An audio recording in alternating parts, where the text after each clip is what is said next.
Salimi Urdu के मुआज़्ज़िज़ नाज़रीन अस्सलामु अलैकुम वरहमतुल्लाहि वबरकातुहू। फिरौन के बाल और नाखून आज भी क्यों बढ़ते हैं? इसकी लाश आज भी कैसे इतनी तरोताजा है? इन हैरान कुन हकायक को जानने के लिए आप लोगों से गुजारिश है कि वीडियो के साथ बने रहिएगा और कोई भी चीज स्किप मत कीजिएगा, ताकि इन हैरान कुन हकायक के बारे में आप पूरा जान सकें। फिरौन की फिरौनियत से हर कोई वाकिफ है, जिसने एक जालिम बादशाह बनकर जुल्म के पहाड़ ढाए और खुदाबंदी का दावा कर दिया। मिस्र फिरौन दोम की लाश आज निशान इबरत के तौर पर म्यूजियम में रखी गई है। फिरौन की लाश से मुताल्लिक बहुत से ऐसे राज मौजूद हैं जिनके बारे में बहुत से लोग नहीं जानते। आज हम आपको फिरौन के गर्क होने और इसकी लाश के हवाले से हैरान कुन हकायक बताएंगे, जो आपके लिए नई मालूमात होंगी। सन 1891 से कबल कोई नहीं जानता था कि खुदाई का दावा करने वाला और खुदाई का दावा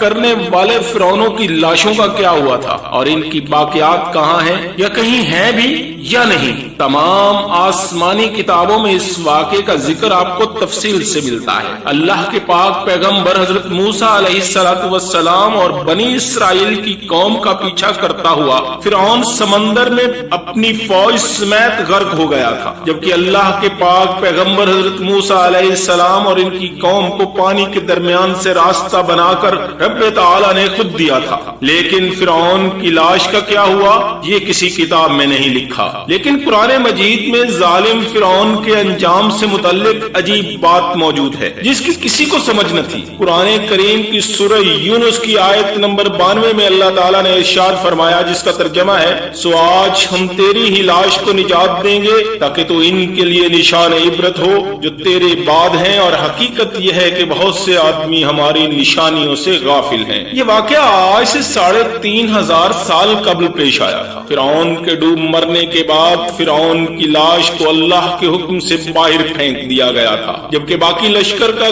कोई नामो निशान न मिला। मिस्रियों में से एक शख्स ने साहिल पर पड़ी फिरौन की लाश पहचान कर पहले दरबार को बताया, फिर इसकी लाश को महल पहुंचाया गया। दरबारियों ने इसकी लाश को मसाले लगाकर पूरी शान और एहतराम के साथ ताबूत में रखकर महफूज कर दिया था। हुनूत करने के अमल के दौरान इनसे गलती हो गई थी। फिरौन चूंकि समंदर में डूबकर हलाक हुआ था और मरने के बाद कुछ अरसे तक पानी में रहने के बाइस इसके जिस्म पर समंदरी नमकियात की एक तह जम गई थी। मिस्रियों ने इसकी लाश पर नमकियात की वो तह इसी तरह रहने दी और इसे साफ नहीं किया और उसे इसी तरह ही हुनूत कर दिया। कुरान करीम में फिरौन के किस्से बड़ी तफसील के साथ बयान किए गए हैं और इसी सिलसिला में इस फिरौन का जिस्म महफूज करने से मुतल्लिक आयत भी नाजिल हुई थी। सन 1871 में मिस्र के शहर अल-गोर्निया से ताल्लुक रखने वाले गरीब और मामूली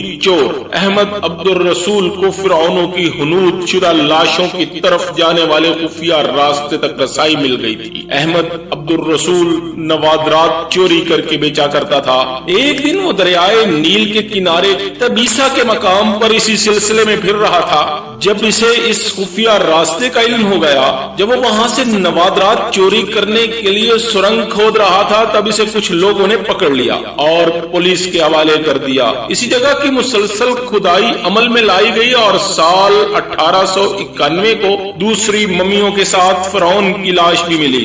इसके कफन पर सीने के मकाम पर इसका नाम दर्ज था। इसकी लाश पर तहकीक की गई तो इस बात की तस्दीक हो गई थी कि वो फिरौन की लाश है। सन 1986 में फिरौन की मम्मी खराब होने लगी तो उस वक्त की मिस्री हुकूमत ने फ्रांस हुकूमत से दरख्वास्त की कि फिरौन की मम्मी को खराब होने से बचाया जाए। जदीद साइंसी जराये से इसकी मौत की वजह भी मालूम की जाए। बाद अज़ा फिरौन की मम्मी को मिस्र ले जाया गया और इसके लिए बाकायदा फिरौन का पासपोर्ट भी बनाया गया था, क्योंकि उस वक्त की फ्रांस के कवानीन के मुताबिक लाशों का भी पासपोर्ट बनाया जाता था। फ्रांसीसी हुकूमत ने बहुत शान और शौकत और किसी अजीम जिंदा बादशाह की तरह फिरौन की मम्मी का एयरपोर्ट पर इस्तकबाल किया था। इसके बाद फिरौन की मम्मी को माहिर डॉक्टर्स की टीम के हवाले किया गया। माइक्रोस्कोप टेस्टिंग के जरिए तमाम आज़ा का बारीकी से जायजा लिया गया तो मालूम हुआ कि इसकी लाश और जिस्म में समंदरी जर्रात अभी तक मौजूद हैं और इसका गोश्त हर रोज ताजा होता है और बढ़ता रहता है और मौत भी इसकी पानी में डूबने के बाइस हुई थी। डॉक्टर کو علم تھا کہ لاش کسی اسلامی ملک سے ملی ہے۔ تجسس کے ہاتھوں وہ مجبور ہو کر فرانسیسی ڈاکٹر موریس مصر گئے، جہاں انہوں نے ایک مصری سائنسدان سے ملاقات کی۔ اس مصری سائنسدان نے قرآن پاک کھول کر سورہ یونس کی آیات 90 اور 96 کا ترجمہ کر کے لفظ بلفظ سنایا۔ فرعون کے بال اور ناخن تاحال بڑھتے ہیں۔ اس حوالے سے سائنسدان بھی یہی کہتے ہیں کہ انسان کے مرنے کے بعد بھی اس کے بال اور ناخن بڑھتے رہتے ہیں۔ ہر سال 15 مارچ کو مصر کے میوزیم میں رکھی فرعون کی ممی پر چوہے چھوڑے جاتے ہیں اور فرعون کا بڑا ہوا گوشت کھا جاتے ہیں، اور پھر فرعون کی ممی کی ڈریسنگ کر کے اسے دوبارہ شیشے کے تابوت میں رکھ دیا جاتا ہے۔ قرآن مجید کی آیات کے مطابق مسلمانوں کا عقیدہ ہے کہ فرعون کو اللہ پاک نے پانی میں غرق کر دیا تھا اور قیامت تک اس کی لاش کو نشان عبرت بنا دیا۔ وقت دینے کا شکریہ، جزاکم اللہ۔